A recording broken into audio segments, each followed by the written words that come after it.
Hey, good morning, Horizon Church. This is another recorded message, so I hope you guys can chat with each other, but I can't respond. I have no idea what you're saying, but had a great talk with somebody today. Today being Thursday, June 18th, not the day you're watching this, but a very fun and a meaningful talk with somebody today from Horizon Church who is really struggling with everything that's going on right now in our world, not only the pandemic, but the protests, the racial turmoil we're in, the fact that silly us, we can't seem to talk about anything with it becoming political. Whether you wear a mask or not determines whether you're a Republican or Democrat, and all kinds of really stupid stuff, to be honest with you. And we were talking about that, talking about the pain of our world right now, and she's struggling with it a lot. And we talked about that. But one of the things I pointed out and talked to her about, not that I'm an answer person or an advice giver, but this is something that I have learned. There's an old book, and if I was still doing thumbnails for these pre recorded things, I would have showed you this book. It's a book called Where's God When It Hurts by Philip Yancey and Paul Brandt. This one, I'm sure there's other printings of it because it's a popular book, but my copy dates way back to 1977 when I was in high school. And I think I actually bought it in college and read it. And I've looked at it a lot over the years. It's a really meaningful book. It's worth reading. It's a short book. And for any of you who struggle with suffering or pain, it really is worth reading. But in the opening pages of the book, Dr. Paul Brandt is a doctor, spent a lot of his life working with people who have leprosy. That's the word we often use, leprosy patients. Some of you will know it's really called Hansen's disease today. And whether or not Hansen's disease is the leprosy of the Bible is kind of up for dispute. Biblical leprosy probably included more than what is Hansen's disease today. But Dr. Brandt worked with a lot of patients who have Hansen's disease. And in the beginning of his book, there's a sentence that startles you. And Dr. Brandt says this: "Thank God for inventing pain. I don't think he could have done a better job." Thank God for inventing pain. I don't think he could have done a better job. And Dr. Brandt in the book, one of the things that he talks about is the real benefits of pain, and most of us don't think about it. In fact, I think for most of us, if we have pain, we don't want it. It's uncomfortable. Pain, by definition, is something that we don't want. We do everything we can to get rid of it. The flip side is if we don't have pain, we die. It's pretty much that simple. If we have pain, we don't want it. If we don't have pain, we die. And Hansen's disease, leprosy, for example, Hansen's disease is actually proof of that. In the book, it talks about all kinds of fun scientific, well, I like it, scientific stuff having to do with pain. But think about what your life would be like without pain. Now, your initial response is, well, it'd be great because pain is something we don't like. But that's not actually true. One of the things that Paul Brandt points out is that, the classic image of leprosy is people with rotting, you think about the movie Ben-Hur and some of our old images of leprosy, people with fingers that have rotted off and noses that have rotted off and toes that have rotted out, and people whose bodies is just, their body is deteriorating and just falling apart, and eventually it leads to death. And Paul Brandt points out that Hansen's disease really, what causes the deterioration of a person's body is not Hansen's disease. What leprosy does, what Hansen's disease does, it's really a disease of your nervous system. This is my simple explanation. But you lose the ability to feel. You can't feel pain. And because you can't feel pain, you end up destroying your own body. That's what happens. The absence of pain leads you to destroy your body. For example, some examples. Uh, imagine yourself. For example, you have a tiny pebble in your shoe. It doesn't even have to be much of a pebble, just a tiny pebble, and it's in your shoe and it irritates your foot, and you're walking on it, and it gets so painful that you eventually have to stop and take it out. Now imagine what would happen if, take that, just that one example, imagine what would happen if you didn't feel that pain and your body was never telling you there's something wrong with your foot, and that pebble stayed there and you kept walking on it and walking on it and walking on it. Ultimately what would happen is your foot would develop an ulcer, and you, at the end of the day, you take your shoe off and discover a bleeding ulcer on your foot. So you put a Band-Aid on it. But if you can't feel that ulcer, you get back up and you walk on it the next day, and ultimately you destroy your foot simply because you couldn't feel the pain of a pebble in your shoe. So all kinds of fascinating stuff having to do with pain and just the marvelous creation that pain is in our bodies. And you can read this if you want in the book. It's really worth reading. But one of the things that he talks about is how different parts of our body respond in very different ways to pain. Take two examples. Take the difference between your eye and your fingertip. There's all kinds of studies done about the amount of pressure required to feel pain at different parts of your body. When it comes to your eye is one of the most sensitive parts of your body when it comes to pain. It takes a tiny, tiny, tiny amount of pressure, painful pressure, to actually register pain in your eye. I mean, sometimes, you know how you can get something really, really tiny in your eye and it hurts and you start blinking away until you somehow manage to get it out. Your eye is a very sensitive organ in your body, if it's an organ, and it needs protection. So it needs to be able to feel a tiny amount of pain.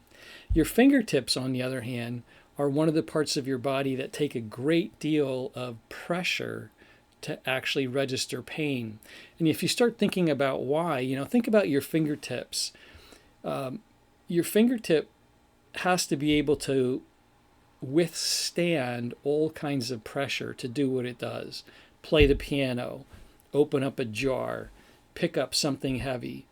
And yet, even though your fingertip is able to withstand a lot of pressure before it feels pain, it's also incredibly sensitive. With a fingertip, you can, if you had your eyes closed, you could feel the difference between a brick and a feather, for example, with just a very light touch. Now imagine if your finger felt pain the same way your eye did. You wouldn't be able to pick anything up because every time you touched something, you'd feel excruciating, extraordinary pain in your fingertip. So our body's just this marvelous creation when it comes to how pain is registered in different ways all throughout our body by design. And yet without that pain, without that registering of pain, we would destroy our bodies. And that's what happens to leprosy patients, Hansen's patients, for example. Two examples. One, our fingers. Dr. Brandt and Philip Yancey were in Africa, and one of them, they were around a campfire with people who had Hansen's disease. I don't remember who it was, but one of them dropped a potato wrapped in aluminum foil, dropped a potato in the fire. One young African boy who had Hansen's disease, wanting to help, he rushed up, calmly reached his hand in the middle of the fire and pulled out the potato, never knowing that he had horrifically burned the skin on his hand and his finger simply because he couldn't feel it. He'd never experienced the pain of a hot fire, so he didn't know what it meant to be burned. So he thought he was doing these two a favor by reaching his hand in a fire and pulling out his potato. And in fact, what he was doing was destroying his hand because he didn't have any pain in it. There's another quick story about our eyes. A guy named Dr. Stanley Stein, or I'm not a doctor, Stanley Stein. He wrote a book called Alone No Longer. He is a Hansen's patient. He has Hansen's disease, and he's actually blind. He lost sight in his eye because with the disease, he lost feeling in his hands and in his face. And he washed his face every morning with warm water, what he thought was warm water. What he didn't know was every morning, because he was losing feeling, the water was getting hotter and hotter until he was actually using scalding water to wash his face. And he slowly destroyed his eyes by washing with water that was ultimately scalding water, because he had lost the ability to feel. So all that to say, and to help us understand that in the world that we live in, this pain is ultimately a gift to us. And in Dr. Brandt's words, thank God for inventing pain. I don't think he could have done a better job. It really is true when it comes to our body. We don't want it, but if we don't have it, we die.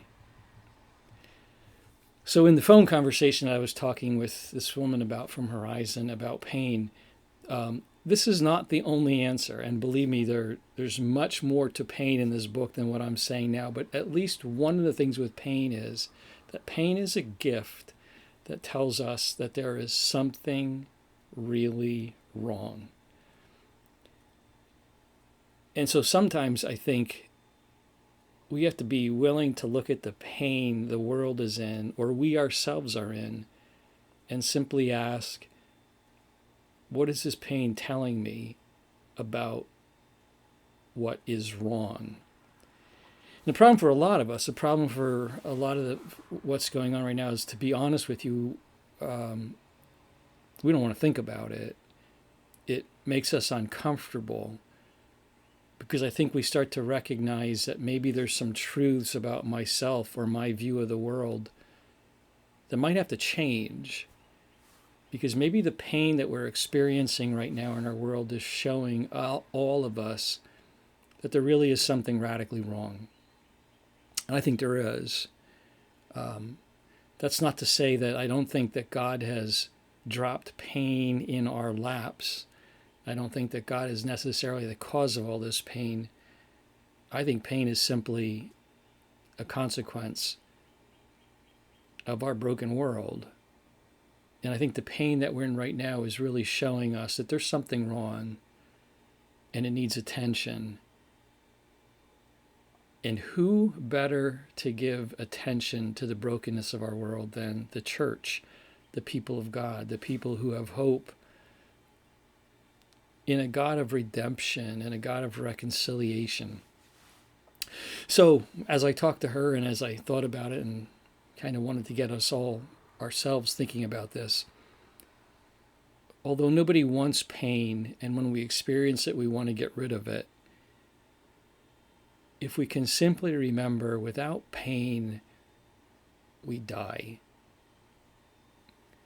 So I hope that we'll actually kind of hold on to pain, not want it to go away quickly so that we just get it out of our minds and get back on, back to having high stock market and, back to just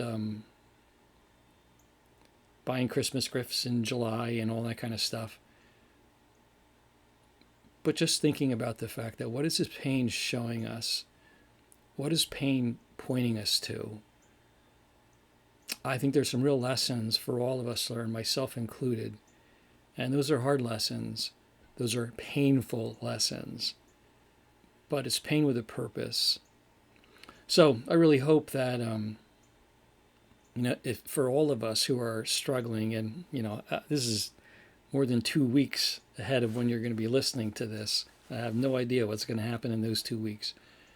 But I do hope that we'll be willing to just diligently ask God, what is it we should be learning from this pain? And be willing to be good students of God as we learn. So let me say a prayer and then we get on with our days. God, I want to thank you for your faithfulness and your goodness. God, thinking about this book and what a doctor had to teach me about pain, I truly am grateful for the marvel that our bodies are truly incredible. Even this gift that nobody wants, the gift of pain, is something that ultimately saves our lives time and time again. So, God, thank you for this gift.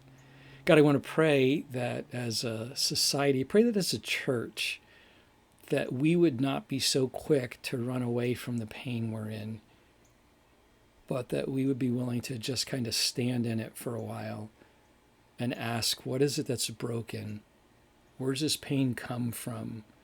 To what is it pointing us? I pray, God, that we be faithful to you. I pray, God, that as we think about pain, I pray especially that you'd help us to be a redemptive and a restoring people as we navigate this life as your followers. And I pray this in Jesus' name. Amen. Well, I hope you guys all have a great day, and I'm pretty sure I'm having a great day. So love you all. Goodbye.